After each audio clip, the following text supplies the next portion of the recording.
think we're gonna wait about 10 minutes. So where they go to the convention center or something? Possibly. Oh. Well, got that all corrected, now we got a staffing room. Oh, okay. Hey, no, it's over here, and then you're in the bath and things like that, so. And since all the items are interrelated, they can, just in case someone maybe over there, just a public comment on one of them, presenting all of them, and then doing like a public comment section at the end, so we don't miss anyone. Here, so it's. That's what I was thinking. You're the queen. You're the queen. You need to take care of that. And that happened when I was absent, and I thought it was super funny to make me the vice. That's how it works. That's how it works. Like the one day I did that. Every meeting, like a year, it was one meeting. If you don't want to do it, I'll do ever it. miss. I don't care. Thank you. David No, wants to do it. no, I don't, no. Yeah, but your job, I would be stuttering. I don't like public speaking. I like arguing, but I don't like this. Very close. Yeah. It's just not Yeah, the it's the same thing. It's not the same thing. No, truly, I'm not gonna be a nervous mess if you do that to me. Yeah, is this gonna be a long meeting?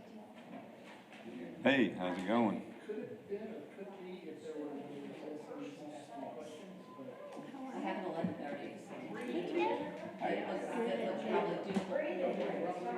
Yes, I mean, right, go fast. How about you? Congratulations. I'm so glad we got our designation. Yeah, type it. Unbeknownst to you. I didn't agree to it. Yes, No, I yes, didn't. yes. I know you're good. All the hard work paid off. I don't care what's on there, I did not agree to it.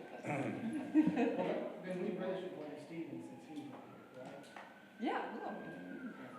What can we appoint him to? Well, he's the chair, but he's not here, so. But we could appoint him to something, I'm He's sure. not here, let's do something mean. You're the president, dang, you're worse than that. Probably right. We'll probably have 4 or 5 minutes and then we'll get started. A bunch of people over there at the place. I don't know, they were checking to see Make sure. if they are, then they'll send them over here. Yes, exactly. He's appointed as the snack person. Sure, buddy. That's good. Okay, nothing for historical. Okay, all right, we should be starting. So, thank you. Yes, sir. Bye. No, it's never been. Hmm? It's never been. Running. How many projects do you? Huh? How many projects do you? Try to juggle usually. About 10. Big ones. How's Steve? Still out. Yeah. Who are you using? Me, and me, doing 10 different jobs. I mean, I'm running everywhere, But you've got the tool belt on, in all these jobs. doing that too, yeah. Biggest deal is just managing, Yeah. checking on the Well, job, right. managing, I'm doing all that too. Right. I'm just, I mean, from the time I get up in the morning till it's 7, 8, I'm running. Good job. It's like right now, it's killing me, I need to be out of here. I know. I need to be sitting here. Constant nobody. What it is, I mean, I talked to him this morning. We've got about, yeah, we probably have 10, but they're not all big. And that's eating my lunch.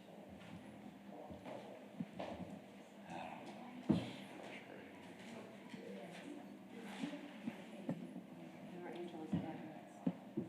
They're finishing up the doors. We went jump, I mean, they were there, we've been jumping back from barbecue deal, and we went over and did all the doors for Harvey. You guys see those bulletproof doors we put in on his office. The Did you hear about those? Bomb-proof, bulletproof. They got locking pins on them, like you will see in a bank. Just goes downtown They to came Dicey. built in Italy or something, they ship them over. Really? Yeah, there's a company, that's all they manufacture bulletproof doors. We found them. He did it, his son-in-law had them, so he wanted them on his office.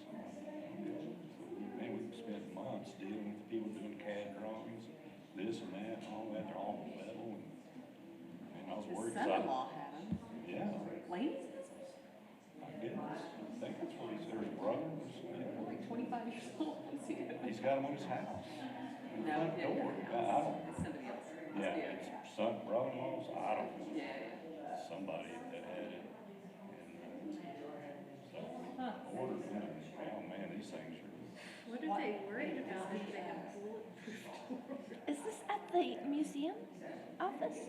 I heard you This say. is his office, someone's Oh. personal office downtown. Oh, Yeah. okay. Is he just worried because downtown's getting dicey with I don't know, I said, Harvey, I said, you got this $30,000 door here, bulletproof, I can go throw a brick in the window right next to it and go crawl in the window. That's what Angelo said, I'm like, she just rolls her eyes. I went, I don't know. So we're gonna do it. bars are there. Well, yeah, that's the next thing we're gonna do. I don't care, it's whatever you really wanna do. But I didn't. You Now I never gotta know. go look for treasure. You'll be in his office. prepared. They look great, what's neat about it, we fabricated them, so they match the pattern that was there. So you can't even really tell. Very festive. I'm there. They got 5 locking pins on top, bottom, and then like vault doors. It's just an unstable world. I don't think it'll ever hit Cincinnati as badly, but So anyway. it seems weird out there. Friend that Ms. Wallace, I think we've probably waited about enough time to get started, and I just wanted to mention to the audience members, if you look at that full agenda, they are going to read everything at once and probably go through everything at once, because we may have some citizens that are arriving at McNeese. We have a city staff member directing them to come over here, and so we want to make sure if they have comments, we don't want to do a process without them getting to share their comments. So just bear with us. We'll kind of get through everything and get to everybody. Make sure your comments are heard. So, Ms. Wallace, I'll turn it over to you. Can you hear me? Bear with me. This is my first time to lead meetings. And I'm doing so against my will. So we're going to call this meeting to order and establish that a quorum is present, and there is a quorum present.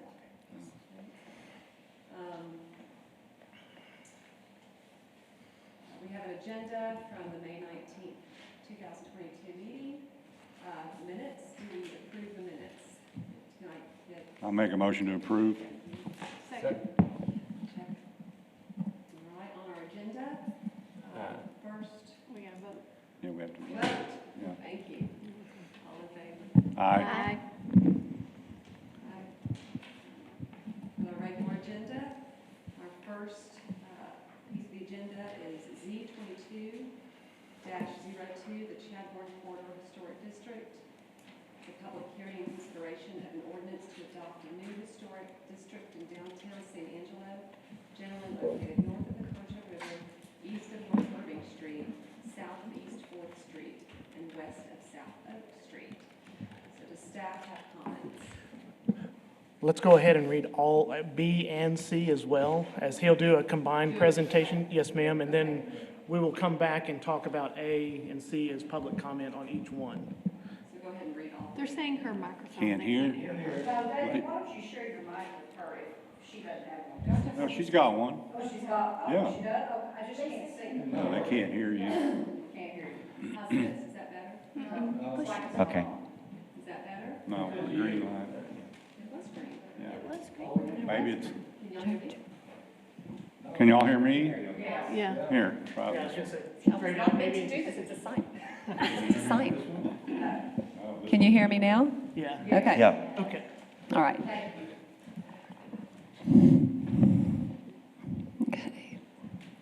Second item on the agenda, revisions to zoning ordinance for historic properties. Public hearing and consideration of an ordinance amending Chapter 12, Planning and Development of the City Code of Ordinances, Exhibit A, Zoning Ordinance, Sections 211, Historic Overlay Zone, amending the criteria and process for a certificate of appropriateness and demolitions, and establishing an administrative process. Next item, adopting historic guidelines. Public hearing and consideration of a resolution adopting the city's historic preservation design guidelines for the general business district and expanding the boundary north to 4th Street. So do we have staff comment? Yes. Jeff Fisher, Chief Planner. I'm going to present this as one presentation, and I'll walk through each of the 3 items for the public. And so at the end, I guess there'd be 3 motions. Okay. Okay.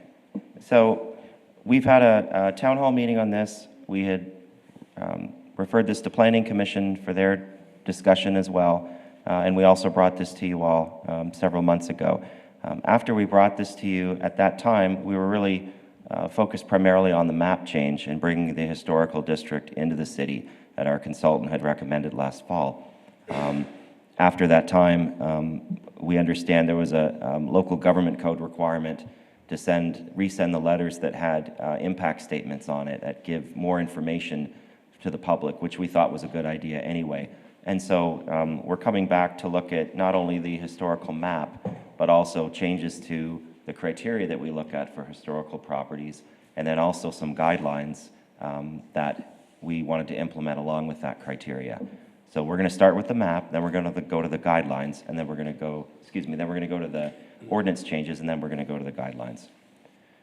So the area in red on that first map, and then most of that map there is the new historic district that our consultant HHM had recommended last year.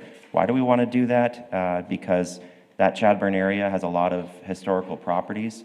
So on that map, those red dots on the second map are considered high priority. These are the ones that have national listing as well. The orange ones are still medium priority, so they still have some historical significance. The yellow are usually less than 50 years they've made significant changes to the shell of the building, and they're still considered have historical value, but less value than the orange and the red properties. So that's just to give you an idea. So the consultant actually looked at 4 different areas, and this is the one that they proposed because it had the most historical properties in it. Looking back on the left map, and this is important for the public for today, so the purple boundary was the downtown overlay zone district. So all of this area is already getting city reviews for the downtown design district. The difference is, to put it simply, if you're making color and material changes in the downtown district, that's pretty much what we're looking at. We're not looking at the historical value of the building. In this area, once these become historically designated, we're still looking at colors and materials, but we're looking at that third step, is the historical significance and integrity. So if somebody puts a color or a material on it that's not historically appropriate to what the original building was, we would recommend changes to that. So that's the main difference. So let's move on. So we've kind of talked about this. So again, those red and orange dots, so the high is contributing historic and eligible for national listing. The medium is contributing but not eligible. And then the low is neither. They're not national or they're eligible. So again, just put simply, high and medium means more review, low means less review, but still significant. So we're starting with the creation of the map. So we sent out notifications as required. We had 144 notices we mailed out to all the property owners within the district. About 30 of those, I think I showed you on the first map, are already historically designated, so nothing really changes for them, but we wanted to redo that and send that out again because some of the ordinance changes that are in criteria that are going to apply are going to affect them, so we've included them as well. We got 7 back in support. I've passed those out, and we got 9 in opposition. 2 are from the same owner on both, so we'll say 6 in support and 8 opposed. And then within 200 feet, these people will not be affected, but we still wanted to notify them anyway as a courtesy. So 58 notices were sent out. We had 1 in support and 2 in opposition, 1 from the same owner, so it's really 1 and 1. So that's the map there. Okay, so the new historic district. So what does this really mean? The high and medium priority properties require a certificate of appropriateness for exterior construction and demolitions. This already applies to any property that's historical, so that's not really changing. The criteria is changing, and we're trying to make that more flexible for the public. I'll get to that in a minute. So the red and the orange dots, if you're one of those, and I've got some zoom-in maps that can clarify this if anybody has questions later. The low priority, our biggest concern, let's put it this way, is demolitions. We don't want to lose the chance, and I think that there's a consensus, at least with the city departments, that we don't want to lose the chance to protect a building. We can get into the design and the nitty-gritty of what colors and materials look nice, but we don't want to lose the chance. So whether you're high, medium, or low, if you try to demolish the building, you're going to need this historical certificate of appropriateness review. But the high and the medium for any exterior construction need the review. For the low, we're going to keep what they already have and just do the lower downtown design review. So we're still going to look at colors and materials for the yellow ones, the low, but we're not going to be as strict as historical. However, if those yellow ones try to demolish the building, we're probably going to say no. So that's the major difference, if that's clear, and then we'll move on. Part 2 is amending the actual criteria that we look at for these properties on that historic map. So right now, it doesn't matter, before the consultant, we didn't know as staff either, that's why we got the consultant, what is high, medium, and low? So now we'll have the difference between high, medium. Like I said, the high and medium will need a full certificate of appropriateness review and any demolitions, and then the low will just need a downtown design review, the lower standard one. All of these properties that are high and medium will still be subject to the 10 criteria in the zoning ordinance. A lot of people have asked, what are those 10 criteria and where do they come from? It actually comes from the National Secretary of the Interior Standards for Rehabilitation. Those are fairly general standards because they're more of the macro level. So in addition to that, our third part later in the presentation is to bring in our Cbd Historic Guidelines that will apply to this area.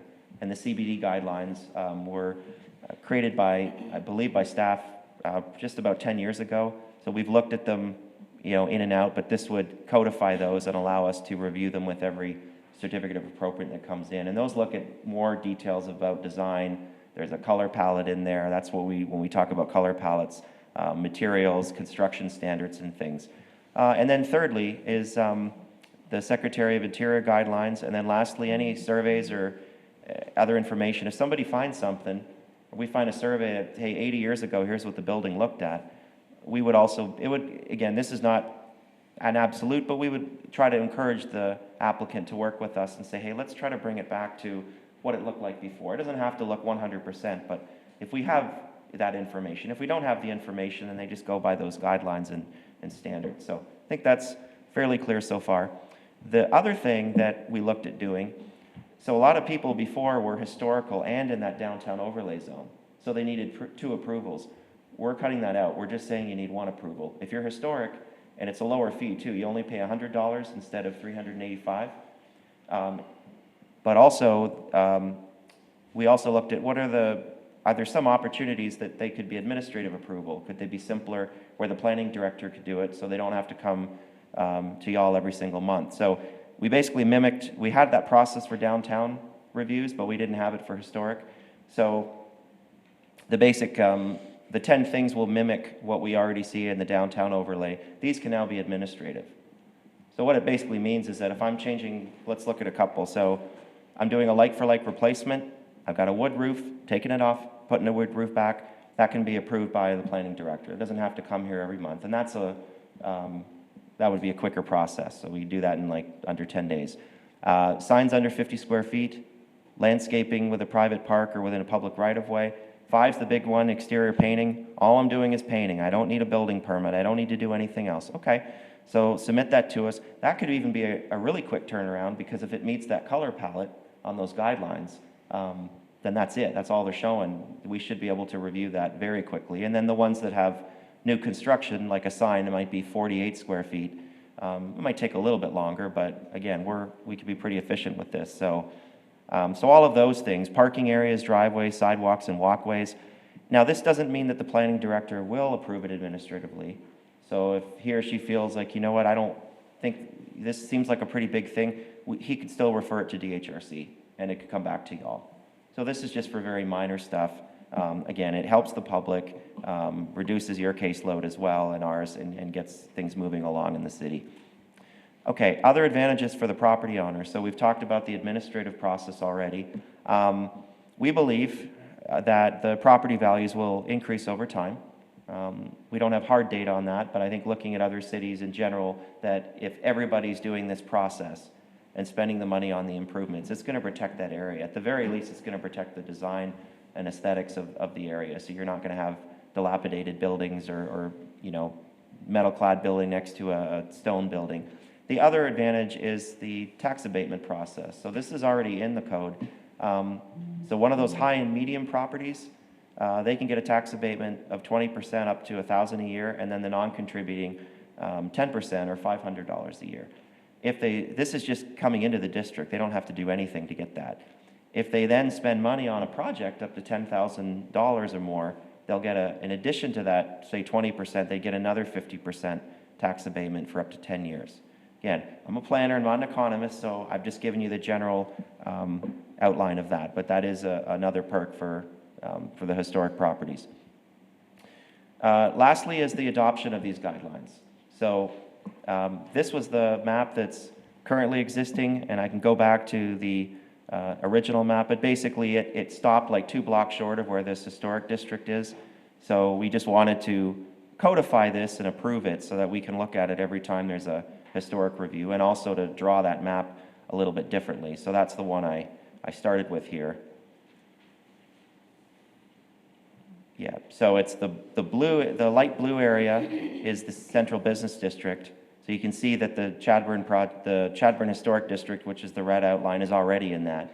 And then we're expanding that map to include the yellow. So it's going to be the yellow plus the blue area within the red boundary.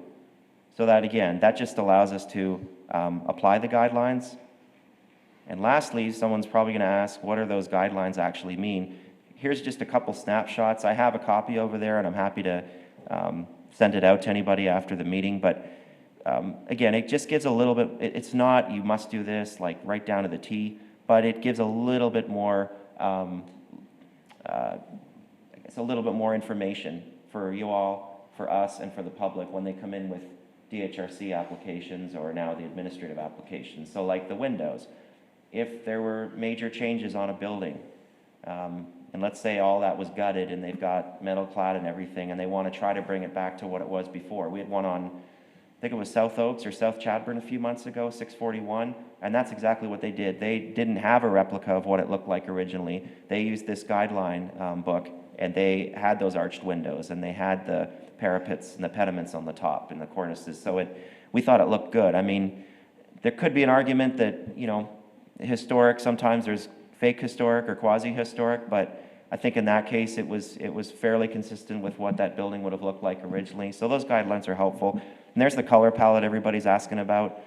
So the color palette in that book, it's got from 1800s to 1900s and 1900s, and then it's got from post-1950s for some of those, like the ones that would be low contributing that are newer buildings. They would have a little bit more broad scope of colors.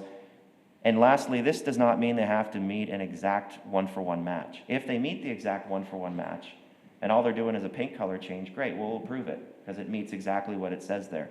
If it doesn't meet that, but it's close, we could still approve it and say it's generally consistent with that. So again, it's the criteria, the guidelines serve 2 purposes. 1, to give more information to be helpful to the public, and 2, to actually be used as a document if they do choose to follow those exact standards in there. So again, it just gives a little bit more opportunities for staff and for the public to have some guideposts. I think one of the concerns that have been raised with staff and probably with our managers too is that, you know, we want clarity and we want consistency. And I think this achieves both. I think this is pretty clear on here's the color palette, here's what the materials look like, and also consistency. Everybody in that district that's high and medium are going to get to use these standards. Everybody that's low is going to use the downtown design review process. So that's it for the presentation. And please ask any questions, and I guess we can, I know there's some members of the public here. We appreciate all of the feedback from everybody.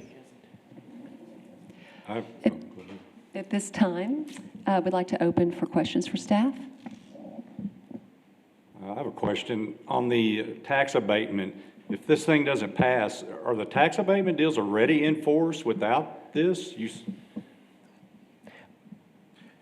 Yes. So they were already in force? Yes, they are already in our code for those properties that are historically overlaid. Okay. Now, as we did some research, it doesn't look like very many properties took advantage of that, and so We are preparing a list to send to our local appraisal district as well as our Okay, local finance. that's something the property owner has to do? I think that's the way it's in our code, but Okay, I because think I have that's- some properties there and I've never heard of this. Right.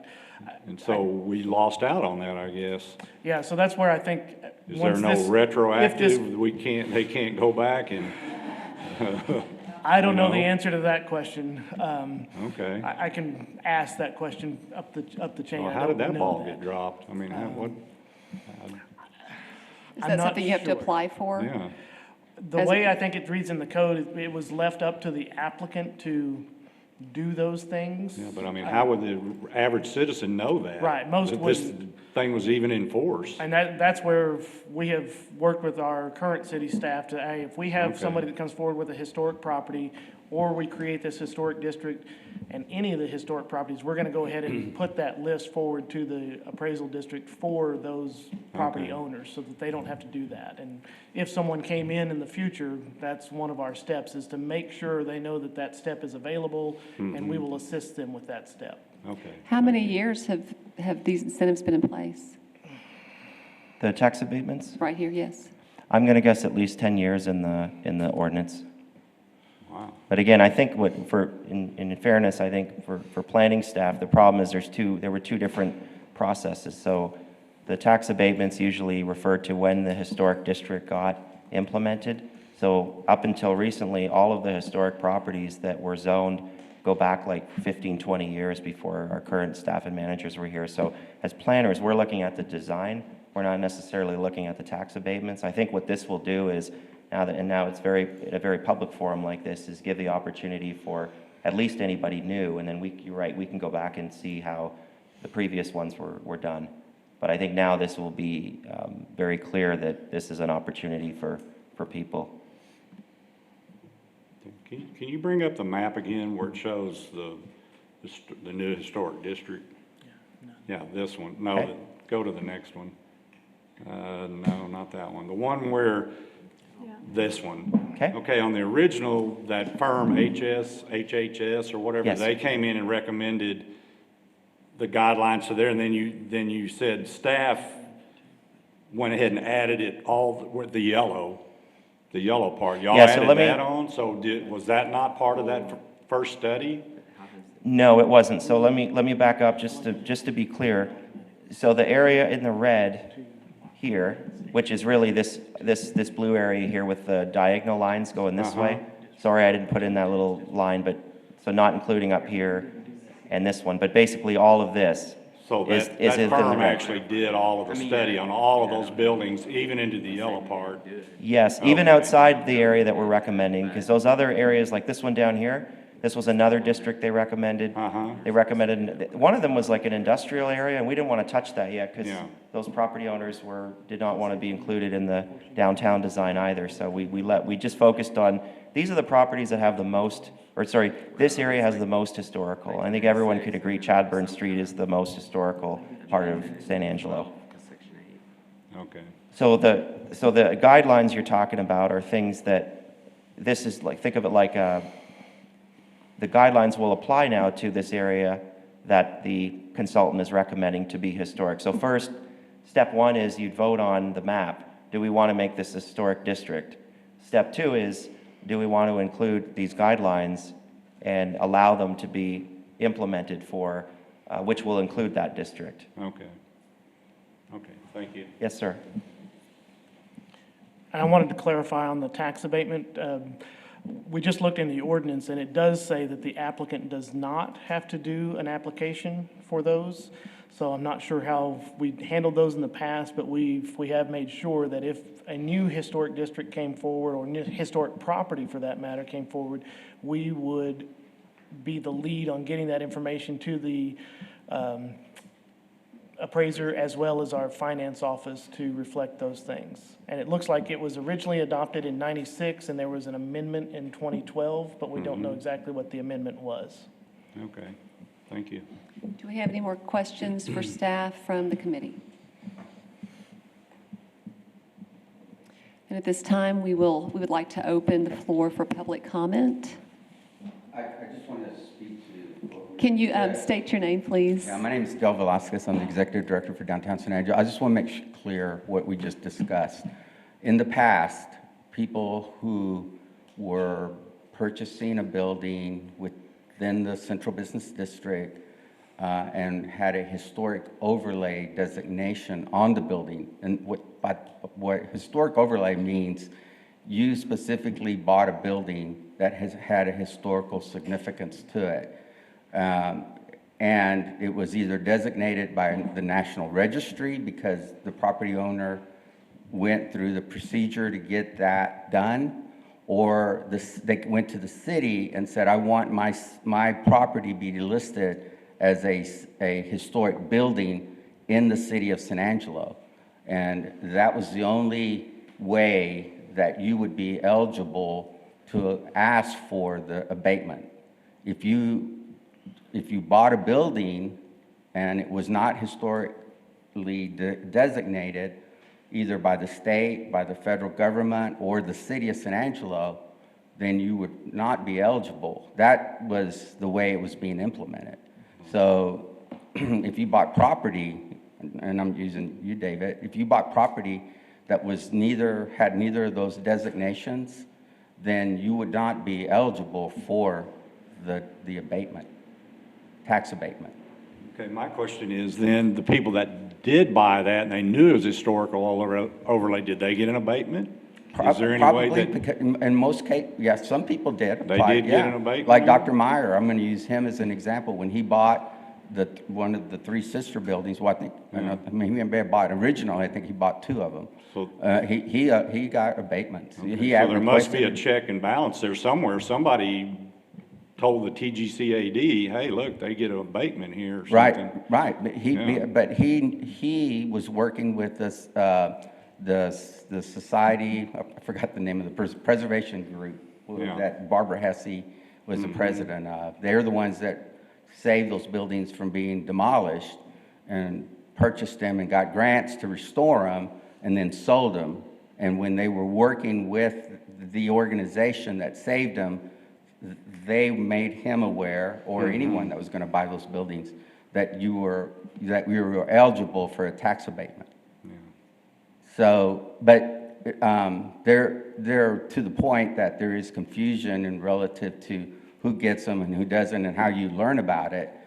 You know, one of the things that we try to do at Downtown San Angelo is when we work with someone who comes into the downtown district and they come to us, we don't solicit them. They come to us and we try to help them and make them aware of all the attributes or resources, rather said, resources that are available to help them with, and especially minimizing any kind of restructuring or reconstruction of a building that they're working on.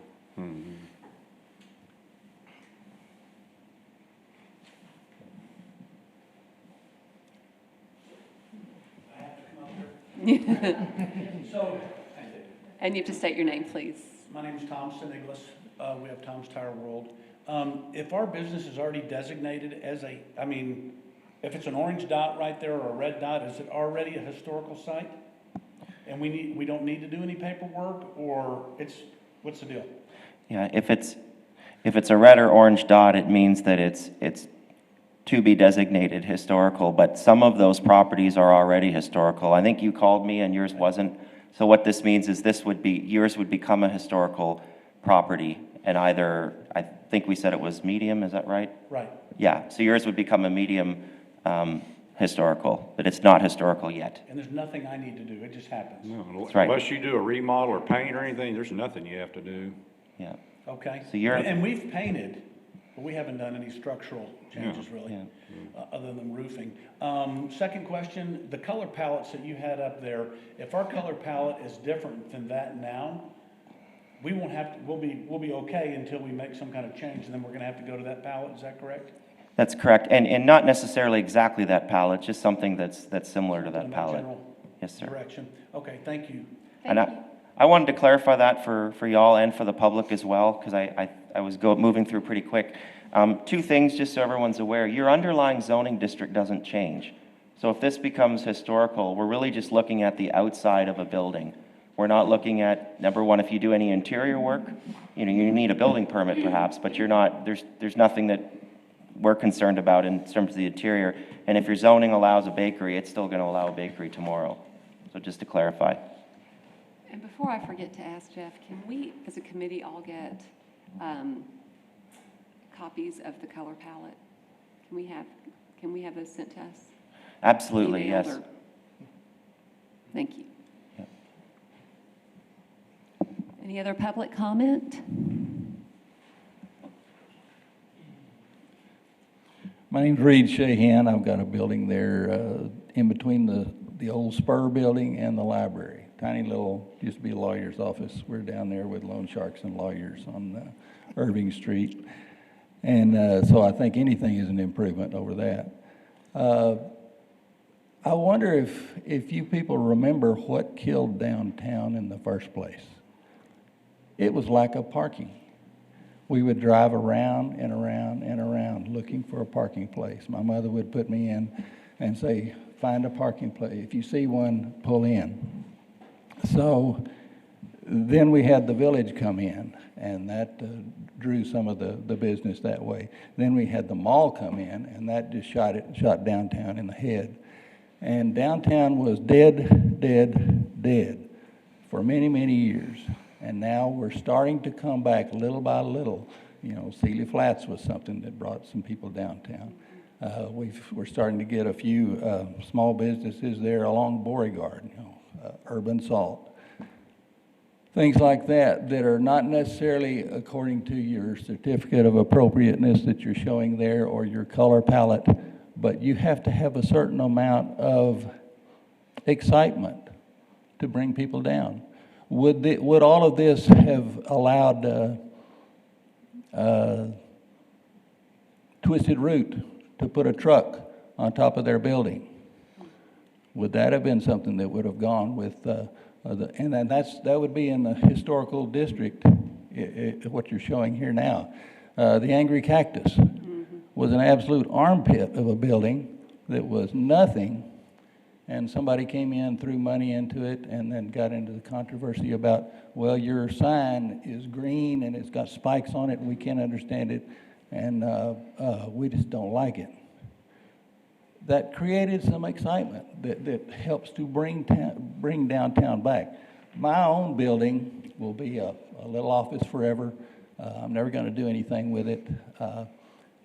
The part of the problem with downtown, never have any parking, is we had all these old buildings that were just awful, and you didn't have any place. Nobody tore anything down.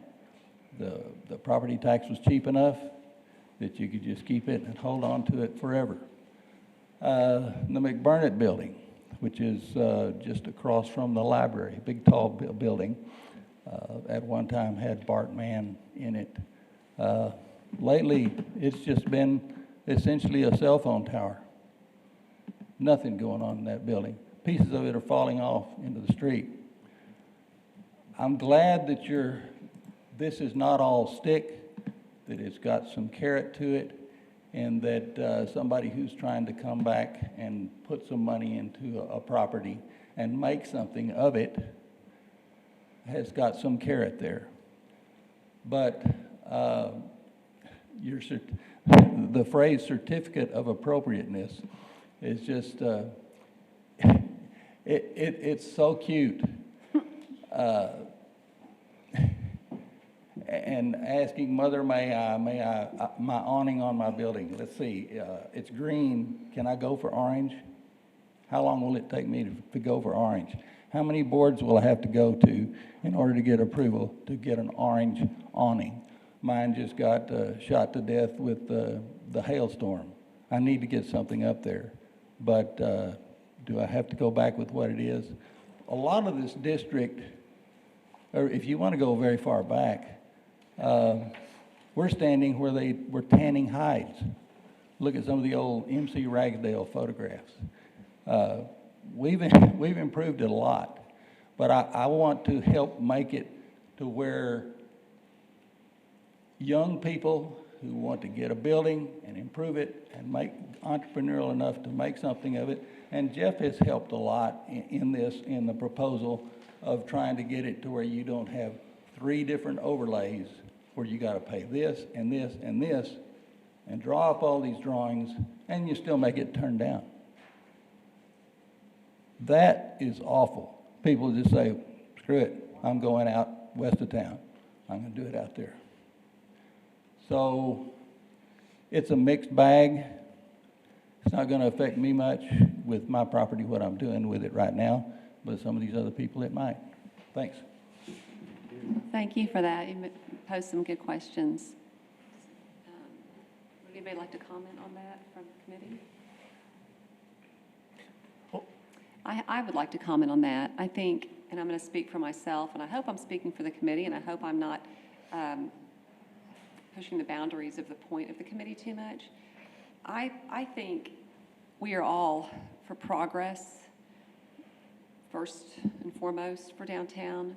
We want to see a lively, booming downtown. We want to see people get to experience the joy of opening new businesses downtown. And I think that when we discuss, historical appropriateness, my opinion is that it just needs to be an attractive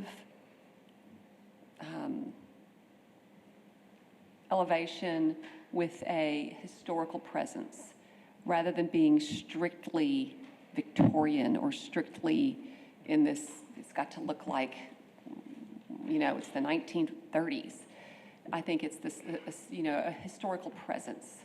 And I feel like our committee, one of the ways I like being on this committee is I do think that everybody is for progress first and foremost, and we are not, sticklers for, some kind of a relic of history.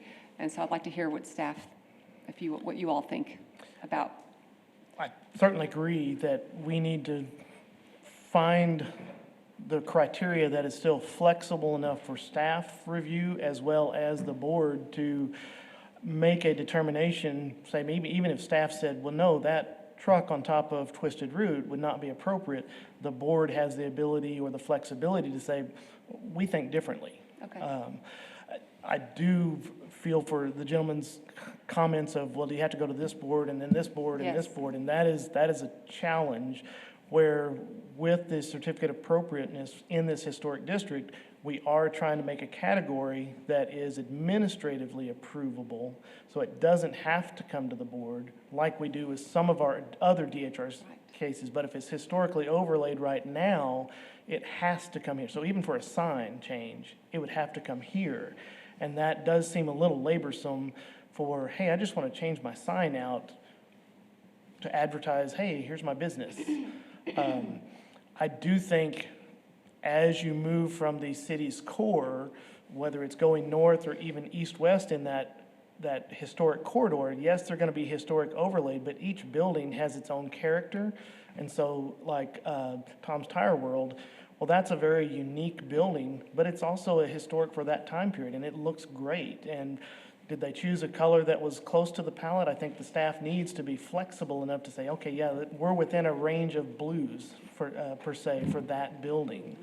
Now, if we're talking about maybe a 1900 stone building and they want to paint it, well, that we'd probably come to the board and say, we're not so sure about this. We don't think it's appropriate to paint that. What do you guys say? And maybe they picked a color that's appropriate.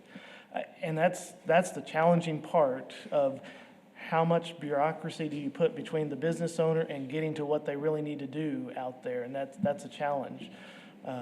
But I do know that our historic district is a draw for downtown for visitors, but then we also have to have businesses there for them to come and see, well, what are in those buildings, not just the exterior of the building. I'd just like to make a comment. I own several properties downtown. I've probably done 35 buildings there, and I kind of, Reed was saying, there's young people that want to come in and do these buildings and stuff like that, and there are not a whole lot of guidelines you have to do, but in order to protect the downtown area there, you have to have, there's a give and take on some of that stuff. I mean, you know, there's a checks and balances here, there. Everything needs to be a little bit more cohesive. And a lot of the people, I've talked to a lot of people that come in, they ask me about properties and stuff. And, you know, it is a unique area downtown. And it is different than downtown. It's way different than you would have a property on Sherwood Way, which you could do anything in the world. And I think the people that do want to come downtown and do it, they're willing to go ahead with the requirements and the guidelines. Is it a little bit of trouble? Yeah, a little bit. But then again, they choose to be there. And if they want to choose to be there because they know that this is a progressive area, it's a neat area to be in, and so it's really hadn't been an issue. And I've dealt with a lot of people on that. And a lot of people that complain about it, that don't want to do it, then they need to go over on Sherwood Way. And that way they can just do, there's no restrictions. You can do anything you want. But if you want to be in a up and coming area and be where everything is happening, then that's just the way it needs to be. And that's just my thought. You know, on every property that I've done down here, being downtown San Angelo, the property values are incredible from what it was 25, 30 years ago. There was nothing down here. And now look at it, you can't even find a building to buy or rent in there, and the property values are incredible. So if you are a business owner, you've got a great asset with great equity into it. So you know, so you're gonna have to abide by a few little nuances here and there to get to that point. But And every progressive downtown in any other city has yeah, has the you know, it's same just like set of Fredericksburg. features. It's the same thing. You know, they protected those areas down there. They don't have crazy colors and all that. Everything's pretty consistent. And I think that's what people want. And if they don't, then, you know, I'm not trying to be negative, but they just need to go to another area of town to do what they want to do. That's just my thought. Yeah, I think from my experience here and from those criteria, let me public weigh in. Yes, Go I'm ahead. sorry, I'd like to make a comment. I'm Monica Ramos. I am Assistant Director of Downtown San Angelo. I would just like to point out that despite COVID, we have had 22 businesses that have brought their services and products to downtown. And, you know, this has already been labeled a historic overlay, so that has been no issue for anyone that has already moved to downtown. And downtown is a tourist attraction, and having these historical elements is something that tourists look forward to. You mentioned Fredericksburg, Mr. Mazur, and I'd also like to mention the tiny town of Marfa that just became historically designated and also placed on the National Historic Registry places. And they have visitors from all over the world, and their population is only 1,900. We're San Angelo, we're 100,000. We can just continue to grow and bring in visitors, and having this historical designation adds this element to us, and again, an attraction, and it beautifies our downtown. And you're right, we are different from the rest of San Angelo. Marfa has 5 attractions. We have 30 plus all over San Angelo, so I don't see that this would be an issue. I think it would be great and beneficial for us, and especially to the property owners. Increasing property values, what can be better than that? That's what you hope for, that's what you look for, and you do want to have everyone else in the same, not necessarily exactly the same, but along the same design guidelines, because you do want to keep those property values and then keep the visitors coming to downtown as a whole. So instead of thinking of just your own property, just think of the entire downtown, because someone can be visiting one location but then find their way to your property as well in your business and have that aha moment. So thank you. Thank you. Do we have any other comment from the public? Okay, with that, Jeff, do you want to show your recommendations that you have on your slideshow?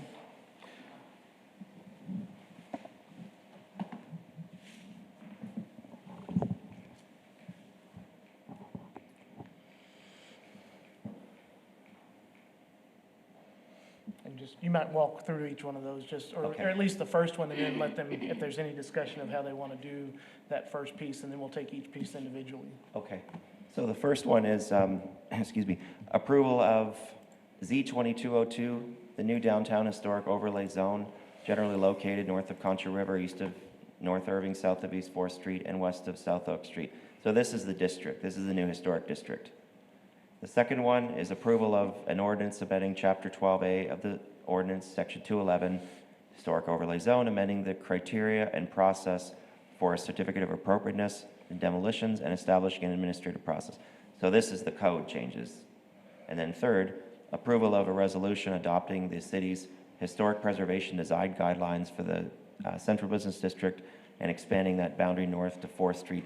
These are the guidelines that would then apply to the district. So first is the map for the historic district. Second is the criteria in the zoning ordinance, and that would actually apply, number 2, to any property within the city, not just in this new district. And then 3 is the guidelines which apply to that area of downtown, which includes the district.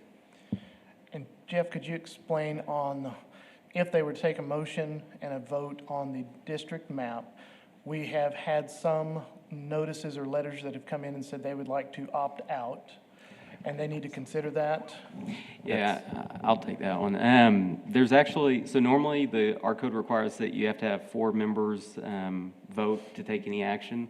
There's actually a local government code section that applies to adoption of historic districts, and it says you have to have a 3/4 majority vote of the entire body, which there's 6 members. Even though one's absent today, that would mean 5 of y'all have to vote to approve the district, where there's opposition among property owners. And I think Jeff mentioned in his presentation that there was like 9 in opposition. So to approve it as is, all 5 would need to vote for the district.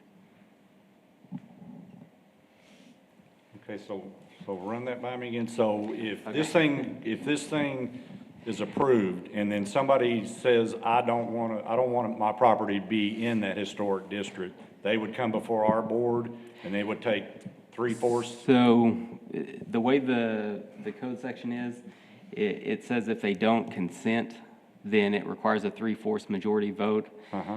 We're taking the oppositions that Jeff has received as them not consenting to that. So in order to pass it without their consent, it needs the 3/4 majority vote. And that's pass. those 9 properties that are represented within the district with the red stars right now. They have voiced opposition to it. So there's really no way for a business owner to opt out? Well, they could. I mean, it depends on your vote. I mean, if you decide not to pass it as is, I mean, you could take out those properties and vote right separately now. if you wanted, but to Okay. pass it as But- it's presented, you need 5. Okay, so clarification again, if we vote to go ahead and do it all, and then these 9, and then somebody later comes in and goes, hey, I don't want mine in there, is it too late then? So this is still going to go to council, and between now and council, they could still do that. The code actually says they can withdraw consent at any time during Until this it goes to process. city So council. until it goes to council, they could do that, and they would get a second bite of the apple there. Are there any of these opposers here? Yeah, or any of the people that don't want to opt out? And what are the reasons they want to opt out? Yeah, I would like to hear the reasons. Those should all be on your letters. There really wasn't a lot Yeah, of. we've got them here, They just said don't no. want Yeah, just checked it, no. don't want it. I got a call, and that, a couple of those calls actually were not on the STARS list. I had left a follow-up message yesterday, but just in general, the major concern is that it's, and I've given you all the positives we have today, but obviously more restrictions, of course. If it's historical, then that gives staff and the DHRC more review. So they were just concerned about property taxes as well, which I really can't answer. It's not my industry, but just in general, will my taxes go up, and is this going to be more restrictive for me, were the general concerns. Okay, I've got another question. Mm-hmm. Okay, so if we vote for these 9 people to opt out, does that mean they don't have to abide by any of the rules? Or, Yeah. I mean, what does that mean, opt out? They would not be within the historic district and thus not historically overlaid. They would still be in the They'd still, downtown. before they go, They would still have the downtown design district. okay. That's And what so- I think a lot of people didn't understand. A lot of, Yeah. 99% of these properties are already in the DHRC zone, which we Yes. would have to approve anyway. So, I mean, Yes. it's really not a added burden to it at all. I mean, unless you just have a really historical building that's Right. in the red zone, even that's not a major issue there. I mean, Yeah, they're we're already real in it. flexible with working with stuff Yeah. like that. It just That protects that was our that thinking, building. and that's where Jeff kind of came up with Yeah, I those think a lot of different people just levels of the were criteria. misinformed. If you're that red dot, then it might be a little higher than if you're Yeah. orange and yellow, and so that, we're trying to provide that flexibility still. Yeah, We have we a have a, comment. we have a, Would you please come up? Yeah. Yes, please, thank you, and state your name. Ann Shahan. So I just had a couple of questions. So if you approve B as not amended, this means nobody can opt out in the future, correct? Yes, once you're historically designated, then you would have to request, I guess, the city to then take action to not make that historical, which may be unlikely. Come past you, Jeff, and come here. And that's an option, or this is just a blanket overlay with no option to opt out? That's a good question. I mean, because it's not really That's what zoning. you're saying. Well, no, so right now, if you don't opt out or they vote to approve the entire area, then you would now have a historical designation, and they would be subject to those policies. Because Aaron was Right. saying, this covers, I mean, this is it. You would have to actually amend your B to be able to let anybody opt out in the future if there was any reason to. Or else amend it so that they do have the ability to come to you all and say, can we apply for a variance or whatever? So that's my first point. My second one is, it's a question for you, Jeff. You said that the change to the city ordinance is applicable to the entire city. So the second Let's step, talk about that. okay, so the map is only the area in the black outline. So that's what we're, but the guidelines, excuse me, the ordinance changes that allow the administrative process and that allow us to look at guidelines, that applies citywide to any historic property. It just happens to be that most of the historic properties are in this area downtown. But if you're another historic property somewhere else in the city, you would also need this review. Okay, so there's another, it's really not just applicable to these black lines, people. It's the entire city. Well, that's So- certainly B and C on the agenda. Right. A would be just establishing that boundary for this district, and that's correct. Correct. Yes, ma'am. But you're changing the entire city ordinance, and I get that. Yeah. But it's not just applicable to downtown, so somehow you're gonna have to get the word out there to the entire city that they have now, this ordinance has been changed, and now they're gonna have to come before either you or Right. y'all. And so, just like in any other citywide ordinance, we did notify this in the newspaper as well. And so when it's citywide like that, we have to publish it 15 days before city council, so we did do that step as well. Okay. Um, But these people didn't receive letters about this, did they? Correct, so the only people that received the letters on this were the people in that new historic district. Right. But if, and I'm gonna, I had this data, and I'm sorry I don't have it with me, but I think it's somewhere between 70 and 80 properties total in the city are historically designated, which is not very much in a town of 100,000. So let's say maybe about half of those are probably, well, now that we're adding this district, outside of that district, it's probably only, and we said maybe 25 of those are already designated. So again, I'm guessing there's maybe about 60 left somewhere else. And so again, that's properties that are already historical. So it's not like, when we're changing the criteria, we're not applying this map to everywhere in the city. It's just the areas that are already historical. So the new regulations that will come with changing the city ordinance are going to be nothing new for these people? No new regulations? No, that they have never dealt with before? They will be additions to the regulations that they've already looked at. So the Right. basic change actually isn't more stuff. It's really just, we're simplifying. So we're taking things that would always have to come to this board some of those things could now be administrative. That was the major change. And then the other thing is just adding that guideline book. I guess, I mean, I'm fine with all this, but my point is, I think that you should have contacted all these other people throughout the entire city and said, you guys, okay, you're already historically designated, you already have these regulations, however, we're getting ready to put some more on you. And even though the point is to streamline the process, wouldn't they, it seems to me they should have been notified also. Yeah, and that's something we've talked about as staff, about looking at notification procedures. So we met the minimum by the state law and our local ordinance. Okay. But this definitely comes up in other capacities. So we can look at, that as a longer-term goal, not just for this, but also for other ordinance changes. Okay, well, then I would just like to reiterate that maybe maybe this B should be amended, or you all should wait just a second and relook at some kind of a way that somebody could come up and say, you know what, we'd like to opt out, or at least put that process out there and let people know what the process could be if that is an available option. Yes, ma'am. I will point out, so on B and C, this board is making a recommendation to city council. Right. So it's not like a done deal after today.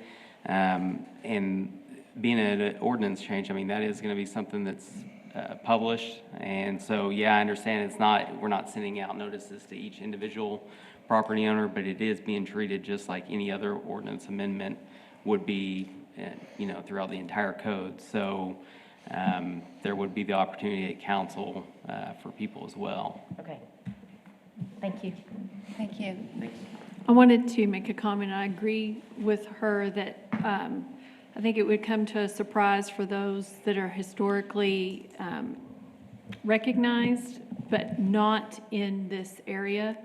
I don't think that just putting a public notice or something like that in the newspaper is going to alert them of these changes, because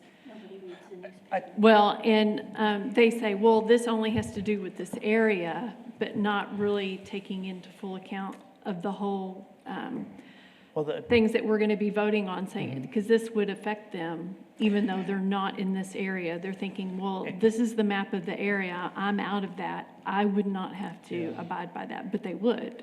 Well, and I don't want to discount your concerns, but they're already having to abide by that since they are historically overlaid, and they're having to hit the highest threshold. What we're doing is actually lowering that threshold, allowing an administrative process, and the guidelines are the exact ones we use now. Right, but I don't know if they're aware of any of that.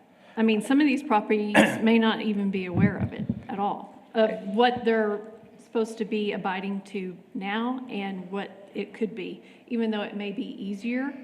All of the stuff about colors and things like that, they might have an objection to it, but think, well, I'm not in that area, so it doesn't affect me. Well, and I think, since they're already historically overlaid, I don't think they could opt out at this point. It might be a different process to opt out, but I'm not 100% sure if that's Right. outside of that district. Yeah. We will check on that between now and the time we go to council to make sure. Let me bring some clarification. I wasn't worried Staff, about opting out. staff, I was just you guys worried should know about- this. If you buy property and you already are a National Registered building, you know that. You bought it because you wanted to have a National Register property. And there are properties outside of downtown that are National Registered. And any time, and I'll use my cousin as an example, John Fuentes has a house that's on the National Registry that's not in the Central Business District, and it's not in the Downtown District, it's not in the Historic District, but his house is National Registered, and anytime he has to make a change, he's aware that he's got to submit to the National Registry the changes that he's going to make, improvements that he's going to make, and anybody that has a registered property knows, because that's what they bought into, and that increases their property values. It increases their whole improvements. And so they know. It's not like they don't know. They would know. I know And- they may know that, but Right. And do so- they know that this will apply to them? It does now. The only difference that we're talking about is, and I'm going to use my cousin John again. He painted. He wanted to paint his porch, and he had to go to get approval through the National Registry to do that, and he had to come to the city and make them aware that he's doing that. He got a permit, and it was an administrative permit. No, he was just painting it. He was changing the shade of it, not very much, but a little bit, and it was approved, and he did it. But if you own a property that's National Registry, I promise you, you know that you have certain restrictions when you buy the property, and you're upholding to those. And if you don't, now I'm going to give another example. There's a building, I'm not going to name names, but there's a building downtown that's beautiful, that was beautifully done, maintained its historic integrity, but they didn't abide to the materials that the National Historic Registry requires. So they gave up their National Registry rights, if you will, but they kept it very historic and everything. Now they're selling the building, and the people that wanted to buy it said, oh, good, we're going to be able to apply for historic tax credits, both at the federal and state level, and even get some TIERS money because it's in the TIERS zone. And we're also going to be able to get the tax abatement. We're going to get a pretty nice chunk of money to help us with the restoration, interior restoration of this building. But when they found out that it's no longer a National Historic Registry building because the previous owner gave it up, they lose the ability to, in fact, 2 buildings now that I'm thinking about it, 2 buildings have done that in downtown, and they've lost the ability to apply for federal and state historic tax credits. And folks, I'm just using general number here, but you will gain about 40% cost savings by doing that. And there's other programs right now also. There's a new program called PACE, which is an energy saving program where you save about 20% on your construction costs. So all these programs are available to properties that are within historic districts.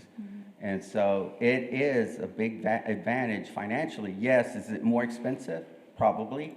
To redo a historic building. David, you're a better expert than I am on this, but there are ways to reduce your costs in making those changes to a property and maintaining its historic integrity. And Ms. Elkins, as you mentioned, I think since we're going to be notifying them with the tax abatement process, I think it would be a good idea to notify those properties, hey, here's an easier administrative process, here's the links to go and look at the design criteria.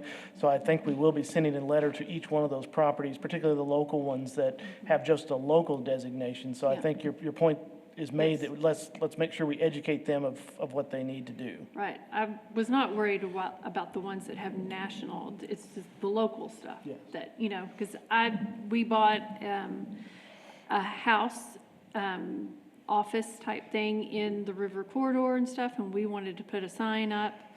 I didn't realize all the places that I had to go through just to get the sign up, and it had to be, within certain conditions. And so, I bought the property, we moved into it and officed out of it, but I did not realize I came under all of these other areas too. So, yes, ma'am. If these people are going to be affected, then they should be notified. They may already know that they are, but it's due diligence to the city that, they are notified because they may not know. So that was my point. Do we have any other public comment? Okay, does the committee want to have any more discussion?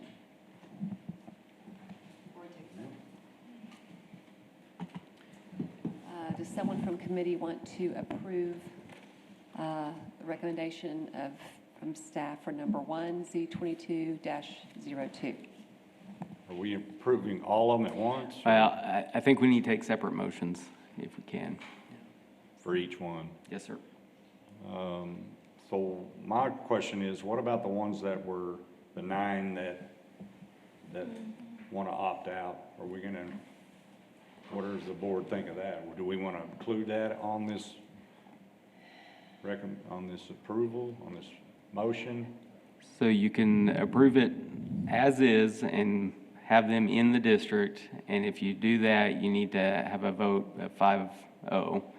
If you want to do something different and take them out, someone can make that motion, and I guess we need to know the addresses. We have to have some way of, specifying which ones, so. It would have been nice if at least a couple could have been here to give us what their thoughts were on They were why. aware of this meeting.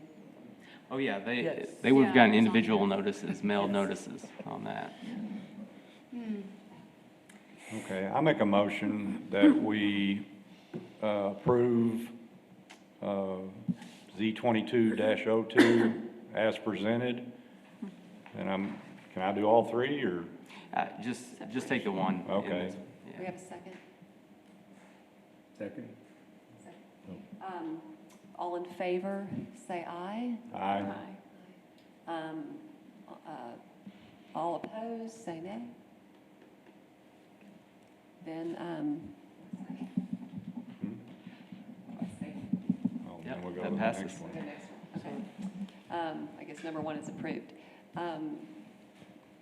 Would someone from committee make an approval or a motion for approval of the ordinance amending Chapter 12? And this is going to make it easier. Yes, ma'am. And Jeff, if you're welcome to show that slide of the administrative No, processes I don't real need quick. a slide, I just need it out of your mouth. This will make it easier for these people. It should. Yes, I believe it will make it easier for someone that's historically overlaying to get something done, approved faster than having to come to the board. I make a motion to approve. Does the planning board have to vote on this too, or does this go directly from us to city council? So that local government code section that I talked to you about earlier, this is actually a special case where DHRC acts in place of planning commission. So I think they are going to hear it. I think they're going to have it as a discussion item. Yeah. So On Monday, Monday, but- right before council. But yeah, y'all's vote is the one that matters as far as council goes. So we're just giving our approval to go to city council. They have the final say-so. Yes, they also have to approve it. I make a motion that we approve item 2 of the ordinance amending chapter. I already 12. made that Oh, motion, you thank did? you. I'm sorry. I'm Second. sorry. Would you like to second that? I'll second it. I'm sorry. Okay, I can't hear. All in favor? Aye. Aye. You're opposed? Say nay. Okay. We have number 2 approved. Number 3, would anyone from committee like to approve the resolution adopting the city's historic preservation design guidelines?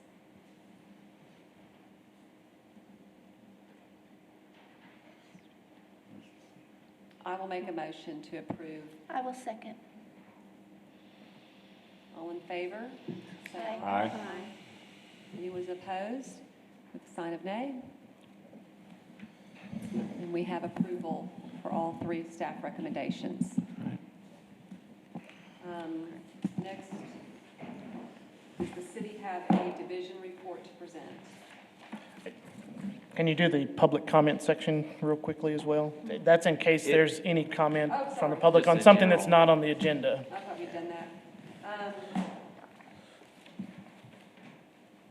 I think it's number 4.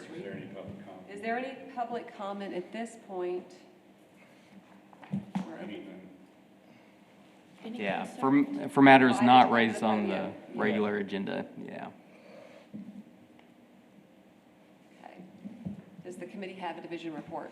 The only division report we have, we will have a DHRC meeting in July. We already have one application that will come before you. And so we do know that we will have a meeting. So, and Jeff, I don't know if you remember that date. I didn't bring the date. Do you happen to, and it may be on here. I should have paid attention. Yes, Thursday, July the July 21st. Thank you, Jeff, for making sure that's on there. So as you look at your calendars, if you think you're going to be on vacation or something, please let our city staff know that early. But we do have a new staff member that'll be joining us next month. Raphael is no longer with us, but Ray Lineberry, who you may have met or seen with the development process. She's been promoted to a planner, and she'll be starting with us as well. Okay. So that's everything. Are there any other announcements? I have one question, real quick. How will we be notified of the progress of this? That's a great question, and I think that speaks to Ms. Elkins wanting us to make sure that we notify those folks that it's passed and here's what your requirements are. And so as this moves forward to City Council, which is projected to go Tuesday, the 21st of June, and second reading July the 7th, is that right, Jeff? July 7th? That's right. Second reading? Yep.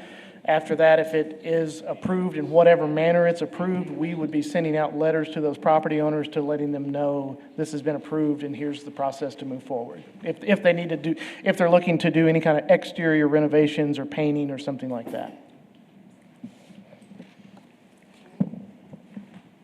Next regular meeting of the Design and Historic Review Commission is scheduled to begin on Thursday, July 21st, 2022 at 10 a.m. in the East Mezzanine Meeting Room in City Hall at 72 West College Avenue. Would anyone from committee like to make a motion to I'll make a motion to adjourn. Would anyone like to second? Second. All in vote on that. Who seconded that? I'm sorry. It's Stacy. Thank you all. It's 11:22. Thanks for your time.